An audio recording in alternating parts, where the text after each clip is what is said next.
It's like the KFC recipe. Okay. That nobody. It's the 13 herbs and spices? Yes. Was you serious? Yeah. I don't even know. Welcome to Travel Matters, the official podcast of TBEX. Here are your hosts, the radio vagabond Palle and TBEX CEO Rick Calvert. Welcome to Travel Matters. And my name's Palle and Rick Calvert. This is going to be an interesting conversation because in front of us is Julia McCoy. Welcome, Julia. Thank you. Delighted to be here. So, Julia, your company is Content at Scale. Correct. What is Content at Scale? Yes. So we are a specialized AI writer. We write, you can go from a keyword to a full draft within 5 minutes, and it's as good as if a human wrote it. You have the research, you have links to all of your sources included in this piece of content. It's written very well, so the writing is really good. You were anti-AI. I was. You were a content writer yourself. You Yes. wrote the Content Writer's Handbook. I'm sitting with the book here, Content Writer's Handbook. Is that written by you? It's got your name on it? It is. It's fully human written. Okay. Did I hear you saying to someone last night that you wrote the book before you worked here, Yes. but after you worked here, I don't know, you like double check the book or revise the book or something? Did I hear you say that? I did. So on the front cover, you see a robot hand holding the pen. Yeah. Right. Before I found Content at Scale, that was a human hand. So not only did the art change, but I rewrote entire chapters from January to February when it launched. So in 1 month, the whole book completely changed. I was definitely up late. And you spoke at a conference in December of 22 about how AI was bad, Terrible. humans are better. Yep. And then in January, you went to work for Content at Scale. Yes. It's completely changed my tone. So what happened? What changed your mind? What convinced you that you were so horribly wrong? So, I am definitely a realist. I live in a world where clients pay me and they don't pay me if it's not going to work. So whenever I see something that's efficient, that's going to change how we work in a good way, and I know my clients can gain, they're going to make money, they're going to get more efficient, well, I have to adapt. It would be really stupid not to. So last year, I really couldn't rely on ChatGPT. I couldn't rely on most of the AIs I found to do as good as me. It was writing a lot of garbage. Mm-hmm. So that's why I was anti-AI. So it was churning out a lot of words, but it wasn't useful content. Exactly. It was regurgitated, very mediocre at best. It was full of fluff. So in January, I found Content at Scale. And for the first time, I saw in front of me an AI that could potentially replace me. So I'm like, okay. And that weekend that I found it, I wrote a whole marketing plan for the whole company, sent it to the founder. And then that Monday we get on a call and then he offers me a role in the company. So that week I'm accepting that role. And then 3 months later, I'm now the president of the company. So what was it about Content at Scale that changed your mind? What was different between Content at Scale and ChatGPT? It was a world of difference. It's 3 different language models that are built with proprietary technology in between. So you get this stack that works incredibly well. And, like I said, when I saw it, I saw something that I really believed could potentially replace me and take my job. Like, if you don't need a content writer and you can use this instead and it's 10 times cheaper, are you going to hire me? You're probably not. So when I realized that, I'm like, okay, I have to adapt. I have to embrace this. AI is the future of content. And that's what I'm saying now. So you said it's 3 different language models, and you mean LLMs, right? Correct. Large language models. Correct. Which is what people call chatbots. Yes. Can you tell us what the other 2 language models are? Is that a secret? It is. It's like the KFC recipe. Okay. That nobody It's the 13 herbs and spices? Yes. Was you serious? Yeah. I don't even know. So the way that they work, they basically fact check each other, maybe? Like, I don't know. Can you disclose that? Like, do all 3 like write their own version, and then this one says, no, you're wrong, no, you're wrong, no, you're wrong, and the consensus, I don't know. So the way it finds facts is there's a semantic search crawler. So that's something completely different from the LLMs. What the LLMs do is they build really good language, like the writing quality itself. And then the semantic search crawler goes to Google and does what I would do, researches all the facts, and then presents them in the article. So it's basically like crawling Google real time for all this data, parsing it down, and then putting it into the content. I use ChatGPT for my podcast to get ideas about how to communicate something. Where I normally would do a lot of research on different blogs, I say, write 500. In my latest episode, I said, write 500 words about what's the first thing I experience when I enter Shan, the biggest city in Liechtenstein, and write it in a funny, humorous way in the style of Bill Bryson or Phil Rosenthal or something. And it came out with this great text. And one thing was like, wait a minute, I didn't see that. It said in the text that in the town square, there was a big, colorful rubber ducky.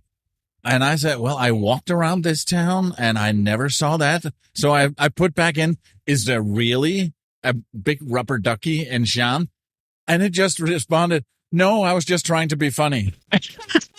And I said, well, don't be that funny and stick to the facts. Can you do it again and stick to the facts?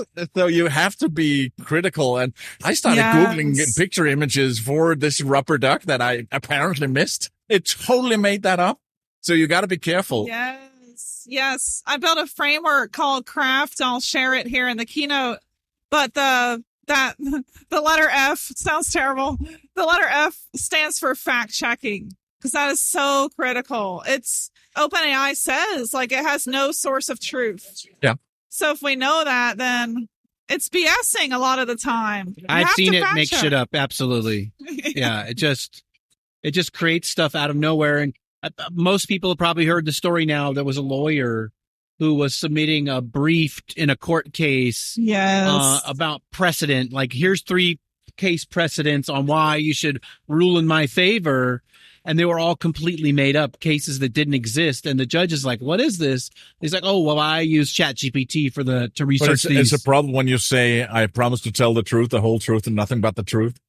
Well, he just didn't do his job as an attorney. Right. But that's the problem. Wow. People are afraid. And I know our friend Gary told you, you know, how horrible AI is. We are all effed. Yeah. But he said the word. But that's not true. You know, no, it's not. I talked about opportunity. That's my theme of this event.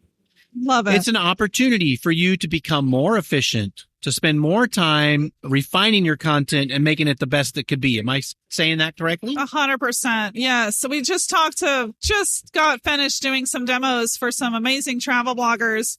One is Hip Grandma Life, Veronica, and the opportunity she sees. Like, she is a grandma, 5 kids, grandchildren, husband. She has no time to write. So she can't get to her blog, but her website's growing. So she sees AI as a way to replace herself, take her out of that writing process, basically get her life back, and still her site will grow over time, get that traffic. Mm-hmm. So I think if that's how you see it, right, it's all in how you see it. You can see it as a bad thing and then never use it, never experience the benefits, or, oh, this is actually an opportunity. So I like that you see it like that, Rick. It's strange that people get stuck, right? And we're all victims of it. I learned my lesson with Twitter quite a while ago. I was there when they debuted Twitter at South by, and I thought it was stupid. And all my friends were like, oh, this is the best thing ever, blah, blah, blah. I'm like, you guys are idiots. This is dumb. And it took me a couple of months to get it, right? Yeah. But that happens all the time. It happened with Snapchat. It happened a little bit with Instagram, not so much because of Facebook, but definitely happened with TikTok. You've got all these people who are really successful on other platforms. TikTok comes around, they're like, I'm not going to do that. And they'll get left behind. Yes. And this is another one of those moments. And the scale of it, I think, you know, there's all this hype, but people need to understand the scale of how big this moment is. Yes. We all got distracted with crypto for a couple of years as that being the big thing and blockchain technology while AI was quietly, for those of us who weren't in the inner circle, being one of the biggest revolutions in human history. Yes. Right. Exactly. And the acceleration in this technology, that's like the crux. So in the last 24 months, it went from 100 million some data points, and I'll be saying this in the talk, to 180 billion data points. So it picked up billions and billions and billions of data points in 24 months. And the godfather of the industry, Jeffrey Hinton, he said he didn't believe this would happen for another 50 years. So the fact that it's here, yeah, it's adapt or die. Did I ask you when we were talking, when we first met, I'd ask you about the Transcendent Man? Have you seen this movie? No. You got to watch it. Okay. Okay. So it's a documentary about Ray Kurzweil. Do you know who that is? Sounds familiar. So Ray Kurzweil's a futurist. He's been predicting the future since the 60s. He invented the flatbed scanner to help blind people see. That's the reason behind that technology. Wow. He invented a piano, the Kurzweil piano, which was at the time the most realistic sounding electronic piano. And his drive for what they call the singularity, where we have computers in our bodies in different parts, is, and he's also into being able to transpose his essence, his humanity, into the cloud when he dies, so he can stay alive. Whoa! But his primary driver is he wants to bring back his dad. His dad died when he was young. His dad was a musician. You know, he loves his dad. He's got all of his dad's music, his writings, and all of this stuff, and he wants to feed it into the computer and have the computer recreate his dad in a virtual world. And so, anyway, he's a genius. And he predicted that AI and the transcendence would happen about now. Whoa. And the documentary is all about all these other scientists like Ray saying, yeah, Ray's right, but it's not going to be 20 years. It's going to be 100 years. It's going to be 150 years. But the thing that they all do say pretty much is, a couple say, oh, yeah, it'll be utopia and it'll be so great. Most of them say, no, it's the end of the world. The robots are going to kill us all. So it's a great documentary. Wow. And it's happening right now. The Transcendent Man. We're in the middle of it right now. You might be able to get it in YouTube, but it's all of these physicists and really, really smart guys talking about AI technology. Wow. About what's happening. Anyway, back to reality today. And I actually have something that I thought up that you would be good to answer. AI and the chatbots, the chat GPTs of the world can be a tool for us. But is there another side of the coin where people would stop going as much to travel blogs, instead just have ChatGPT give me something about Sham without the rubber ducky? That's the part of my talk I spend the most time on answering. So that's a question that's scared a lot of people, especially in SEO. Is Google going to be ChatGPT, or are we going to go to ChatGPT instead of Google? Yeah. And the answer is, like, a lot of this, we're living it, first of all, right? So we have yet to see. But when Google announced their AI coming to search, they said something that I thought was very telltale. They said Google, or people, value the input of other people. That will never change. True. And so these websites that we go to for information, they're written by people, the creators. And that's who we trust. We don't trust necessarily the robot, ChatGPT. Humans trust humans. Yes. Could that be a sign that we should make it more personal? That make it even more human? Use AI and make it yours. Yeah. That's what I'm saying. Because I also, as a traveler, I also want efficiency. So when I was in Melbourne, I'm about to do a 2-day trip of the Great Ocean Road. And I said to ChatGPT, give me an itinerary of a 2-day trip. I'm starting there, ending there. Suggest where to stop and have some look at some views, or where to have lunch, and didn't this and that. And it just gave me, within seconds, a perfect itinerary that I actually ended up using just to test it out to see how good it really was. And it was perfect. Yeah. So that's where I normally would do a lot of research, spend a long time finding the right blog and figure out, can I trust this blog? But in the end, like, people are entertained by stories. They value your experience. They're not going to get that from ChatGPT. No. So that's what we need to tap into, lean into more than ever. Yeah. Because it's why people are going to visit our site, why people are going to choose our blog. And yes, ChatGPT, we're losing traffic to that for sure. Can't be denied. But like whenever you look for, you're building an itinerary, maybe you want somebody's experience or perspective on it. So you're going to go back to Google, Google that, look for that person. That's not going to go away. Google is the world's largest traffic engine. 80% of all traffic in the world starts with a search. Like, how do I find, or they're looking for something. So whenever we're present where that search is happening, that's where we can really get some gold. People that are looking for answers. So that's what we solve. It's not just like when you're opening ChatGPT, you might not have a clear goal. You might be just messing around. But with Continent Scale, your goal is you want more traffic. And that's what we built it to be is, okay, you're creating content that's going to draw in that traffic. And it's like your website is a magnet pulling in that traffic. The magnet piece is content.